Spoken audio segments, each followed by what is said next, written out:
Assalamu alaikum and a very warm welcome to PTV World. You're watching the debate with Tayyaba Nasir Khan along with our esteemed panel, Mr. Farrukh, Pitafi and Mr. Raja Faisal. We're going to talk about two very important topics. One is about the regional topic, which is definitely the Nagaland issue. The Nagaland issue where 2.8 million people who are mostly Christians and who have about a 100% literacy rate, they're being, they have been forced by Indian government to come at a stage where they are protesting constantly and continuously. And why is that? We are going to talk about it. But most importantly, we're going to talk about the deaths that have recently taken place, the 13 people who died, the civilians who were targeted by the police security personnel, who were targeted and who were killed. Those people who were innocent, who were coming back from a mine to their own villages, and of course to also celebrate a festival that was going to describe their culture and identity and celebrate that. We're going to discuss that, but of course we're also going to talk about another important issue, which is the Pakistan Democratic Movement, which was of course inaugurated back in 2020 after the all parties meeting by of course Bilal Bhutto Zardari at that time. But of course we're going to talk about the important meeting that took place today. The important meeting which would decide and has rather decided what would happen in the future of the Pakistan Democratic Movement and what exactly is going to be their action plan. And of course, Prime Minister Imran Khan has been saying that they want the NRO, but we're going to discuss how they want the NRO, if they do want it or not, and what their future action plan is. But of course, right now, the first segment is going to be about the Nagaland issue. Of course, we've already told you about 2.8 million people, rather, they live in Nagaland. And not just Nagaland, there are other 4 provinces attached to it. Not exactly 4, but there is this Arunachal Pradesh, which is, of course, on the northern side as well. And then there's Assam, which is on the western side of Nagaland. And then on the lower land, there is Manipur. Manipur, where, of course, 2 very important tribes, about 16 to 29 tribes are supposedly living in the Nagaland region, but mostly 19 tribes are more prominent, and some of them are very extremely politically active as well. And they wanted to gain independence back in 1947, when of course we know that the leader who created the Nagaland issue as well, Fizo, his name was Fizo, absolutely, and he's the person who created this Nagaland freedom movement. And they wanted to take the freedom from India, and of course they could not do that until now, but they're still talking about their right to sovereignty, their right to the fact that they want a separate flag, a separate constitution, and their article, the Article 371, which is a very important article as well for them, the 371A. What is the status of that? Will we absolutely have the status confirmed after what happened to Indian illegally occupied Jammu and Kashmir? Do we think that we're going to have freedom? Do they think that they're going to have freedom? Because many people say, even including one of the freedom fighters, his name is Muiva. He thinks that this was a very ruthless and brutal act, what happened in Indian occupied illegally Kashmir region. And he said that their freedom was taken away. And hence, he said that so could our freedom be taken away as well. So the question mark, it really remains. But first, let's take a look at this report and find out more about this Nagaland issue.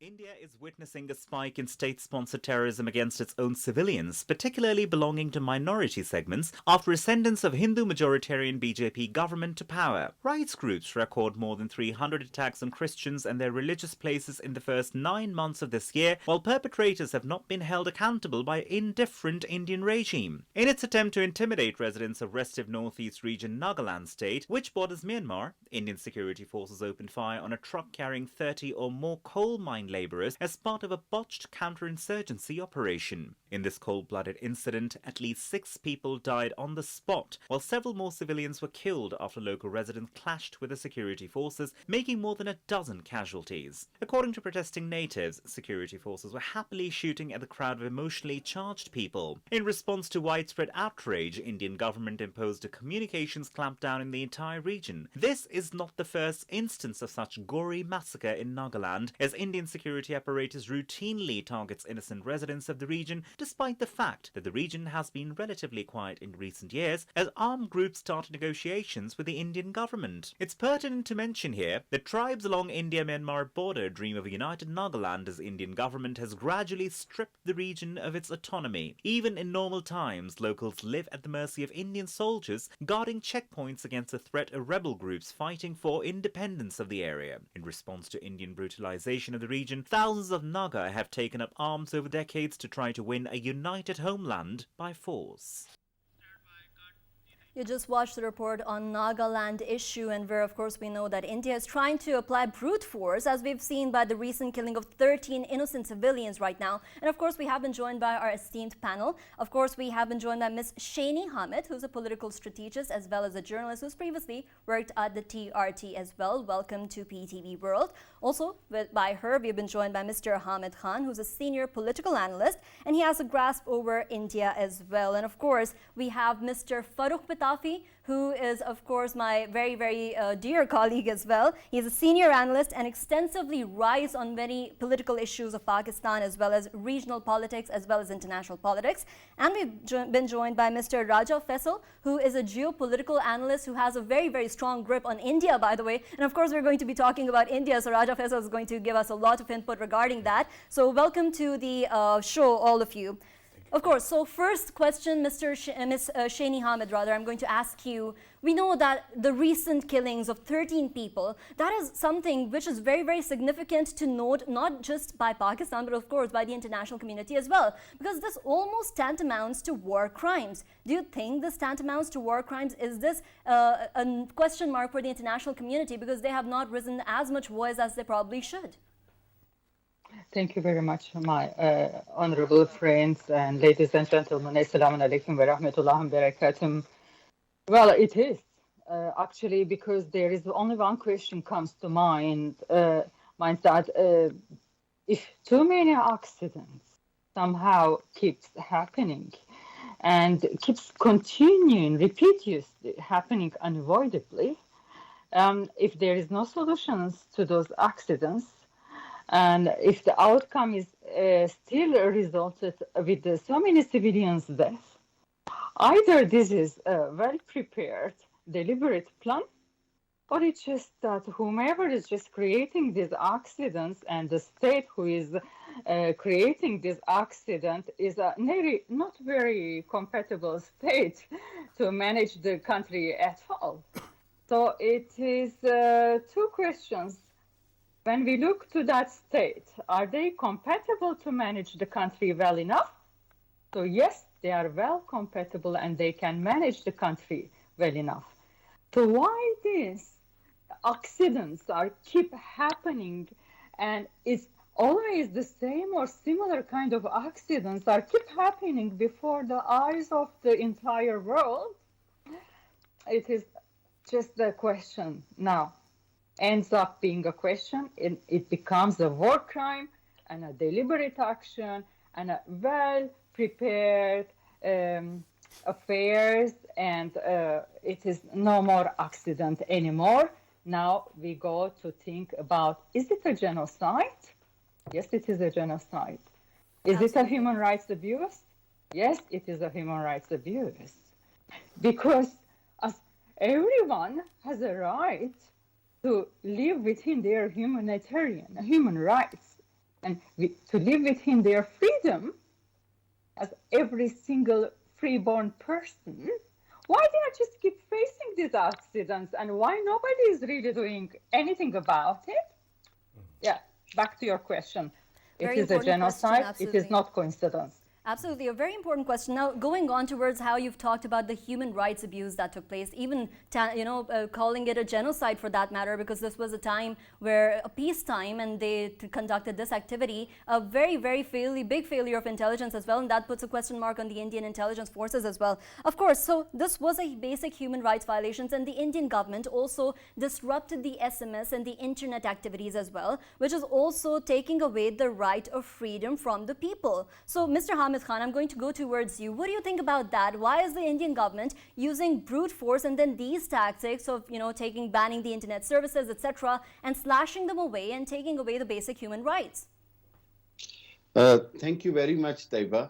Actually, I mean, if you look into the Nagaland issue, or if you look into the Assam or Himachal Pradesh or Mizoram or mainly Kashmir, and even in Khalistan, this current regime is a fascist government. They are trying to implement all the fascist techniques to control these separatist movements, which are not a separatist movement, rather they are the freedom, fighting for their freedom, and they are fighting for the lawful freedom because they don't want to live with India and they are fighting for it for the many years. And on the other hand, I'd like to tell you that when they revoked the Article 370 in Kashmir, there was a very strong movement that they're going to revoke the Article 371 in Nagaland as well. And they thought this way they will be able to force the people of Nagaland to remain and merge into India as a permanent part of India, like they are forcefully.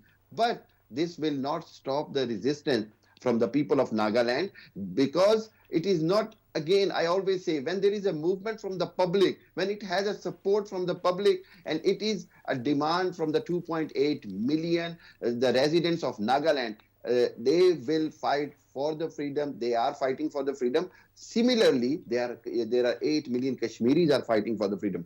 If India will try to change the demography in Kashmir, it is not going to work. If India will try to change, which they have tried in 1980s as well, to change the demographies of Nagaland Christians into Hindu majority, they were failed. I mean, if you look into the history, they are targeting killing the Christians in Nagaland, because they wanted to change the demography of Nagaland. Absolutely. And they have been really targeting all the minorities. Faisal, you have a question. Exactly.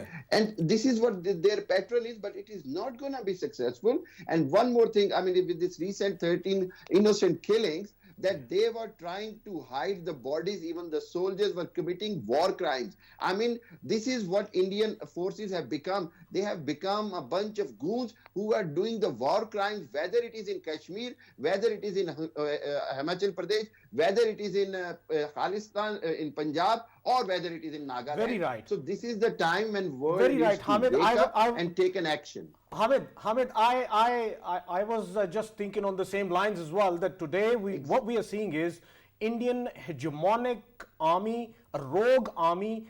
Its actions are very rogue, and right now we are looking at they are displaying everywhere, be it Kashmir, be it northeast of India. They are doing it everywhere. But hey, I have a question. We had similar situations in East Timor. We had similar situations in South Sudan, Darfur. Yes, but very good example. What we saw, the world, especially the Western media, it highlighted day and night, 24/7. It highlighted, and the biggest powers of the world, they got involved and got freedom for them. Should we see it again happening? If not, then what is stopping them? Because we have been seeing in the past as well that when it comes to Kashmir, everyone knows that war crimes are being committed in there, but nobody talks about it. I just want to know from you, what is it that stops the West from talking against India? Raja Faisal, you are absolutely right that this is a very big question, and the answer for that is that there are two things. One, their interests with India, the big powers have made a nexus with India. Israel, America, and India nexus is like closing their eyes from the rest of the world as well. But I will say that it is not going to last longer, because there is a limit of atrocities. There is a limit which you can do genocide. This is 21st century.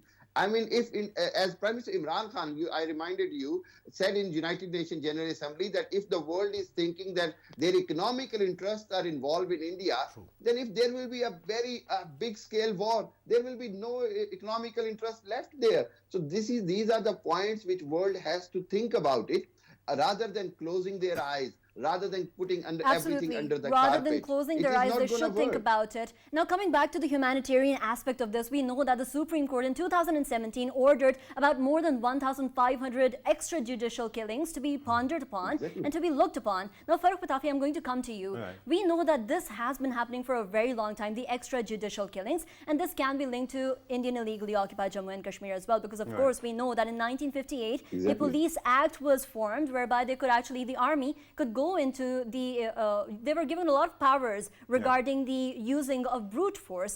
So how do we draw this contrast, number one? Number two, how far is this humanitarian aspect going to go, and when will this stop? Right. Thank you very much for actually giving me the opportunity. And I was thinking that there is a connection. There is a connection called a law, a dark or black law, that is Armed Forces Special Powers Act, right? 1958. That has been used in Kashmir to mow down people there. And that is a law that is being used in these Seven Sisters, so to speak, as well. And it will continue. But when our two friends, Faisal and Hamid Saab, were talking about this, I was wondering whether it is this time what is going on in Nagaland, is it actually driven by the insurgency or freedom fighters, or it is basically driven by New Delhi's policy to keep India on the boil? Because we know who Indian government is right now. We know what their policy has been. Since 1990s, actually late 80s, they have been using shock and awe, killing people, creating specters, and by doing that, they actually achieved two things. One, it is Kautilya's or Chanakya's rice bowl stratagem, that you keep on attacking the peripheries or the margins of the society and disarm your enemies by creating so much fear. Bad news, drip, drip, drip, always actually acts in your favor. And then also cater to the bloodlust of your supporters. So this has been happening for quite some time, but this time another element has actually crept in. Indian government, Indian state has been actually trying to project itself as a regional and perhaps even as the global power. And it wants to market itself as someone that is battle hardened, that knows how to play with fire. And at this moment, it seems that they keep on bringing attention back to themselves to show you that they are fighting insurgencies and that they are equally battle hardened and they will be able to fight whosoever they want. One reason why I really am skeptical regarding what Amit Shah today said about the today's incident is very simple. Amit Shah says that the vehicle was asked to stop, they didn't stop, and that's why they were fired upon. But the problem is, why is it every time it is the weakest of the society that are attacked? Muslims, Dalits, Christians, all the margins, and especially even in those classes you have rich guys also, they're not attacked. Why? Because it is all deliberate. You keep on attacking and killing people. Through that you actually do two things. One, create a fear in the society and bloodlust. That actually works in your favor, and more elections are coming in UP elsewhere.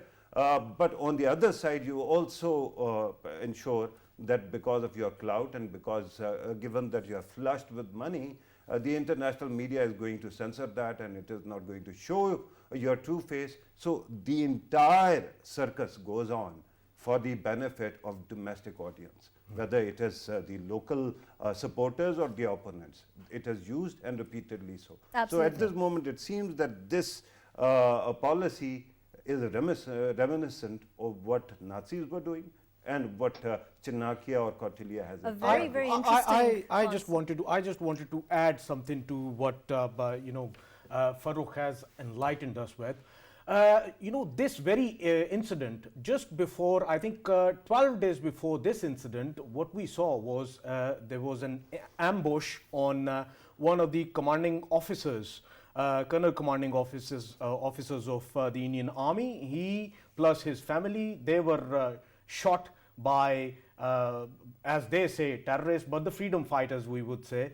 And exactly. What happened was that when this incident took place, after that, since then, Indian Army in the Eastern Command, they have been doing all of these squeezing things against the people, and this very incident shows us that they are in dire situations right now. Their intelligence has been constantly failing. Absolutely. Normally, what should have happened is that the Eastern Command, which is being commanded by Manoj Pandey, Lieutenant General Manoj Pandey, and by the way, I just wanted to mention here, Manoj Pandey is someone who next year will be Chief of Army Staff of India. He's the next Chief of Army Staff of India, and he's sitting there. And it was his responsibility. Whatever is happening, it's actually happening under his command. So we need to be extra cautious about this man who happens to be in the line to become next Chief of Indian Army. This is alarming, and I think world needs to look into it. And you know, I think Hamid would agree with me that the situation in the East, they are going to be deciding about the future of India. Faisal, That was a very I interesting would like to concept and a add- contrast that you've developed, Faisal, because we know that the person who massacred people in Gujarat is now the current Prime Minister in India right now. And you've drawn that comparison as well, which is important to highlight for the international community to kindly take notice of that as well. But let me, I'm glad that you have actually spoken about Gujarat. Let me take you a few steps back. Babri Mosque, what was that? Exactly. They 6th created December, fear, it's the right? anniversary. They drove fear into the minorities and bloodlust of their supporters. Then Gujarat, the man who was unelected now has been the chief minister of the state, and now he's prime minister for second term, and it will continue. These people know how to burn down houses and create this spectacle that benefits them. Absolutely. By Now, the way, move on. last month in Tiripura, we had 17 mosques which were burned. Last month, only last month. So everything is, piling up towards the same thing. Everything is where- piling up, Faisal, and we have to see the credibility of the government over here. I'm going to go towards you, Shani. Now, we've seen that, it was not very long ago when the CAB, which is the Citizen Amendment Bill, was enacted as well, and the NRC, which is right next to Nagaland, which is in Assam. Do you think that there is any credibility left for the government, and is the international community going to take notice of all the brutalities that are taking place? They took notice of the farmers' protest. Yes, they did. But are they taking notice of the brute force being used against the minorities in India? In my personal opinion, all well-prepared, great makeup. And only thing I'll come and say that if too many accidents and too many human rights abuses are keep happening in a row, and if nobody is really having a chance to stop that, there is a serious question to rise to the international community. So all that little bit of an amendments of the articles in the general law might help to a little bit of local citizens, but it will not help to that mass majority who are suffering every day and facing human rights abuses. It's not going to it's not going to last for long. It's not going to help for the sustainable development, and it's not going to help for the human rights purposes of the United Nations great human rights articles. So yes, it will help for a temporary vibe. No, it will not last for long. I assure you that. So what we need to do is, too many accidents, if they are just keep happening after each other and under the same state's control, there are two questions comes to my mind, and I do please do accept my apologies, and I don't mean to offend anyone or anybody. Either that state or a leader is too stupid to allow these accidents to continue and happen to really harm that innocent citizens, or it's just really well-covered plan Absolutely. helping to some international trade agreements. So international community, as long as international community doesn't get together, if we don't put our acts together and serve the exact articles of law, these accidents will continue to happen. Absolutely. True. In 2005, Faisal, there was this Sorry. world outcome document that was presented by the United Nations, and the responsibility to protect came into being as well. But where's the responsibility to protect when the Indian government in itself is carrying out illegal massacre against its own people? That's a question mark, and I'm going to come to you, Hamid Khan. Right now, of course, we know that this event has happened, and Muiwa had just struck a deal in 2015, and yet this incident has happened, and he's come across as well about it because he's leading the entire campaign right now. He's spearheading it. So how do you think there could be an accord future that would be struck, or do you think that the Article 371A in itself has a question mark after the abrogation of 370? Article 371A has a question mark, but I mean, it is not going to be very much effective. What the situation is at the moment is irrelevant now, because again, there is a very strong freedom movement is carried out again after a silence of few years in Nagaland. So I think this is going to be irrelevant. Rather, the people of Nagaland are going to fight for the united Nagaland. And as Raja Faisal was mentioning, he is absolutely right. There is a very strong demand of resignation of Manoj Pandey. And this is what, this is what can give a face saving to Indians. Otherwise, it is a planned murder, it is a genocide, and Absolutely. they are carrying it out. And one last thing, that as per the words of Rahul Gandhi, that India is being run by the mad triangle, means Modi and Amit Shah and Deval, Ajit Doval. So it is, if it is run by a mad triangle, what you can expect from this fascist government? Absolutely. But other than killing the innocent It's being people, run by a mad innocent triangle. Now, minorities. Faisal, I'm going to... Yeah, I had a question, and I wanted to ask from Shani. Shani, as by the looks of it, if we take last week's incident, one of the newly built church in Delhi, it was burnt down, it was vandalized, and it was vandalized by the Hindutva ideology workers over there.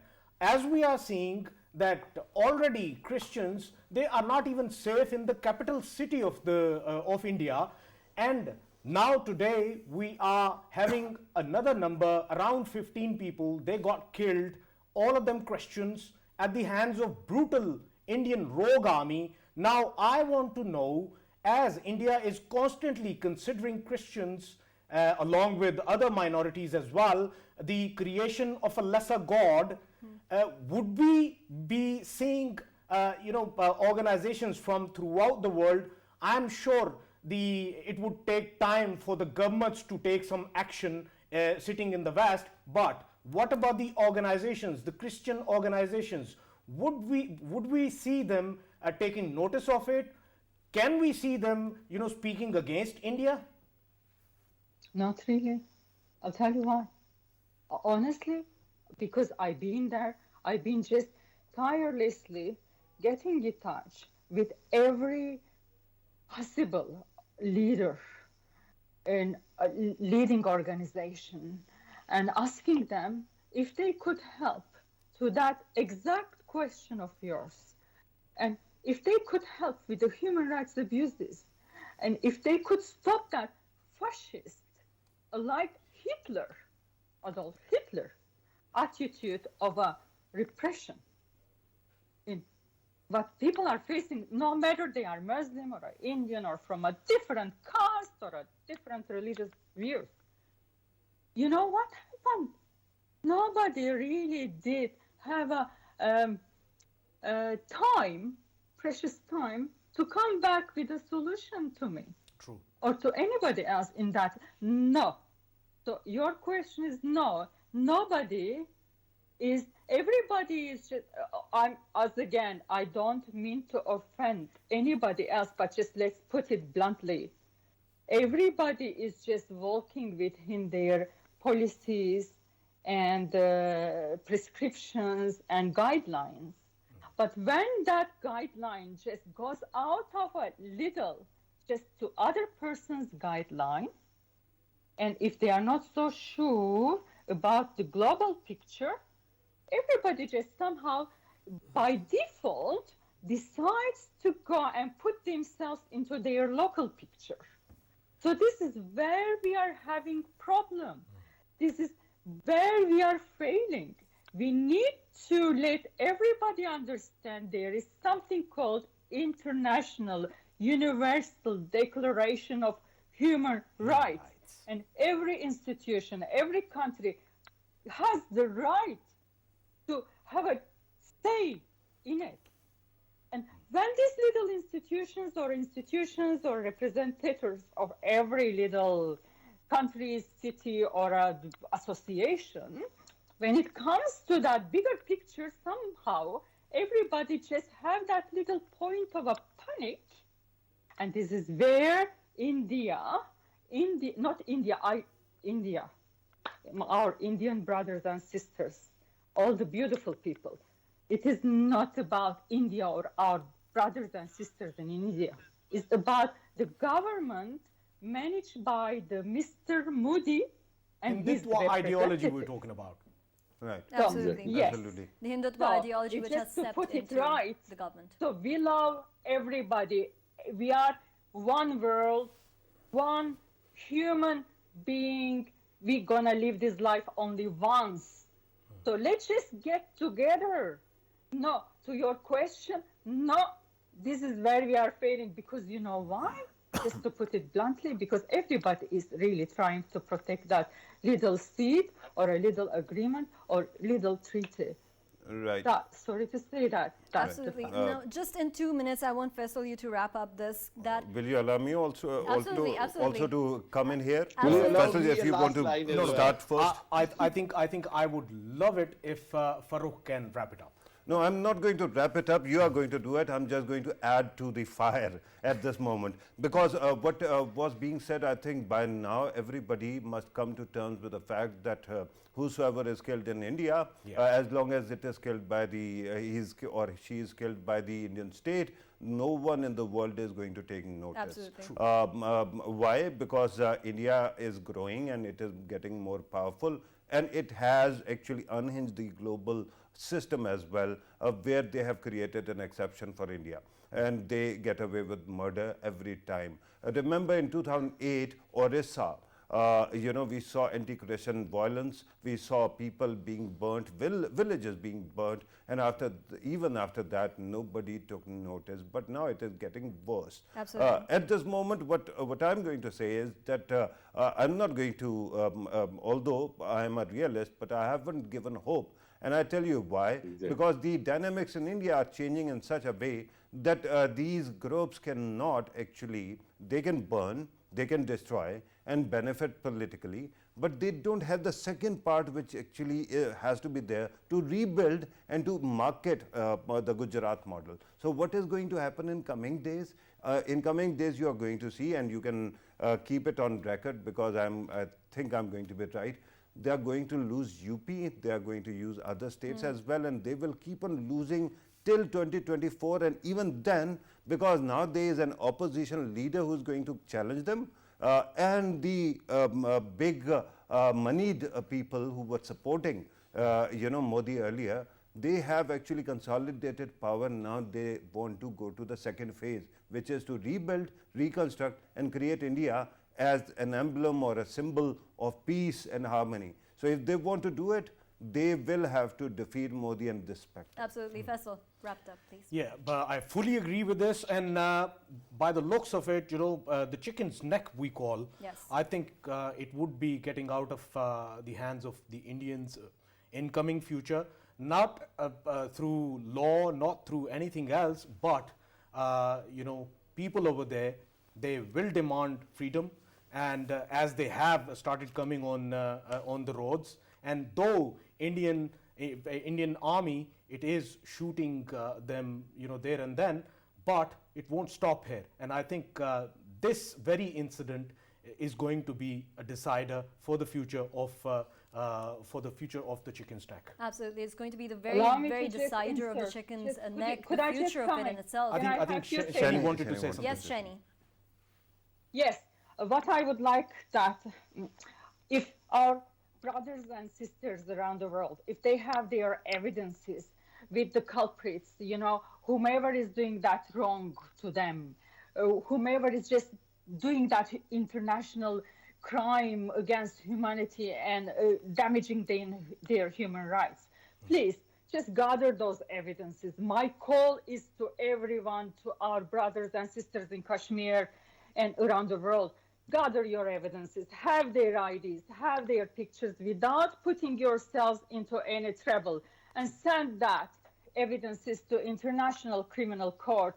The prosecutors in International Criminal Court, they are obliged, and everybody, every law guru is obliged to look to your evidences, and then there is a hope. There is a hope, but we have to get together. We have to gather evidences without putting ourselves or our beloved or anybody in danger.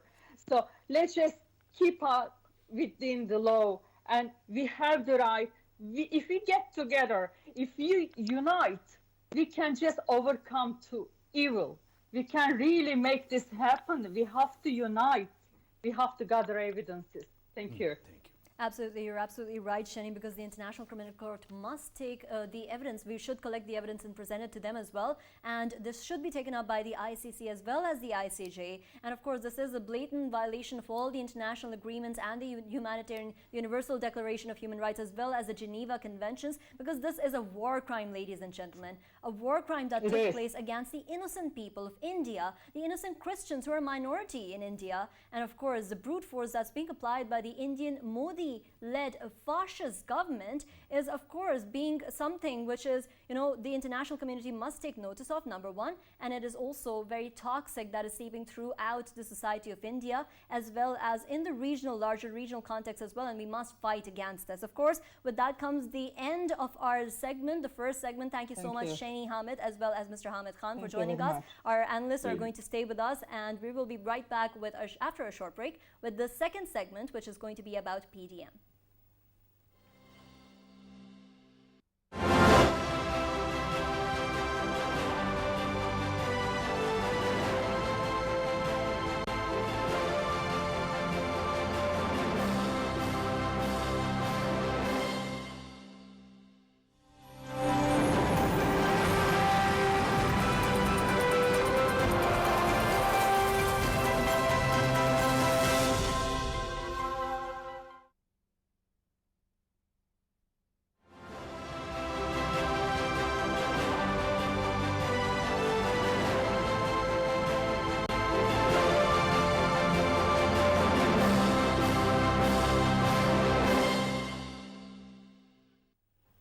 Welcome back to the debate. We're now with our second segment, which is going to be about the Pakistan Democratic Movement. Of course, a very, very important meeting took place today in the morning with the 8 parties that are left in PDM, and PMLN as well as Maulana Fazlur Rahman's JUIF has some certain reservations regarding their issue of the resignations from the opposition parties, all of them, before the Long March. And this has been going on, and even right now today, even though they announced their Long March on 23rd of March with a lot of seminars and other policies as well taking place before that, we know that this is something still which is a bone of contention between the two parties. Of course, we know Mr. Farrukh Pitafi has a lot of hold on domestic politics. Now, Farrukh, what do you think is going to be the situation? What was number one, the conclusion of today's meeting that took place? And number two, what is going to be the situation in the future regarding PDM? Right, you just buried the lead. That is the 23rd March, right? I was thinking, what is the date today? It is the start of December, right? We haven't finished the first half of December. So they are going to agitate against what? They are going to agitate against inflation. And are they sure that it is going to stay that way until then? The circumstances will not change. I think today proved that PDM went out of the way to ensure that it doesn't accidentally succeed in toppling the government by sabotaging themselves. The date they have chosen is amazing. Even if you actually forget the 4-month gap that is there, the gaping gap that is there. Even if you do that, 23rd March is the day when Islamabad is more or less on the lockdown. It is on high alert because of two things. One, National Day Parade. The second thing is usually some foreign dignitary comes as the chief guest. So because of the security reasons, it is also blockaded as well.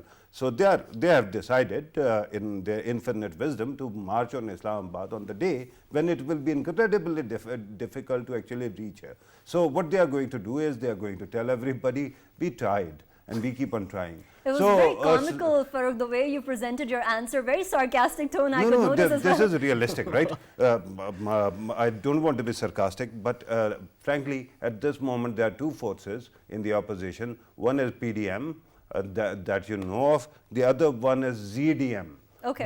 And that is the Zardari's demolition movement. So Zardari Sahab actually came to television a little while ago. Yeah. And while he was speaking, I realized, and I'm growingly becoming a fan of his, I think he understands opposition better than Maulana Fazlur Rahman or PMLN. In the end, these guys will keep on creating such excuses, and they will end up doing nothing about whatever they want to do about. Zardari Sahab, meanwhile, yesterday's election actually proves that he is gradually regaining ground even in Punjab. Absolutely. So if that happens, we are in for a lot of interesting times. A very interesting time as well. Now, Faisal, we know that there was a lot of criticism on PDM when they were taking out protests regarding COVID-19, and a lot of, inflation in the cases also took place during COVID-19. We know that Omicron is going to come to Pakistan no matter how hard we try to stop it, because this is a transnational variant. It's a pandemic and it has to come. And we have to be careful about it as well. So do you think this is a right moment for them to announce a protest and announce, a long march when Omicron is right at our door? It's a very good point. Tayyaba, I must say that, I'm a big fan of Farrukh Pitafi, especially his Twitter account. And on his Twitter account, the latest tweet I saw before coming to show today, it was exactly, the same thing he has just talked about. Wonderful. And I fully agree with him. He has actually hit the nail where it should be nailed down.